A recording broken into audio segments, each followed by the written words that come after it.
டக்குனே வருவீங்களா? அந்த மாதிரி தான் இருந்துச்சு. இன்றைக்கி காலையில் சிக்கன் எடுத்துகிட்டு வரும்போதே நைட்டுக்கு சிக்கன் பிரியாணி பண்ணிடலான்னு பிளான் பண்ணியாச்சு.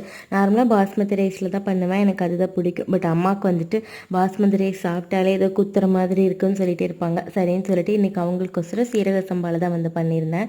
நார்மலாக பிரியாணி பண்ணுற மாதிரி தான். பட் சிக்கன் மேரினேஷன் பண்ணும்போது எப்பவும் போல் இஞ்சி பூண்டு பேஸ்ட்டு, மிளகாத்தூள், உப்பு இதெல்லாம் போட்டுட்டு அது கூடவே புதினா கொத்தமல்லி இதெல்லாம் கட் பண்ணி மேரினேஷன் பண்ணி வச்சோன்னா அதோட ஃப்ளேவர் வந்து நல்லா இறங்கியிருக்கும். சிக்கன் பிரியாணி ரொம்பவே வந்து டேஸ்ட்டாக இருக்கும்.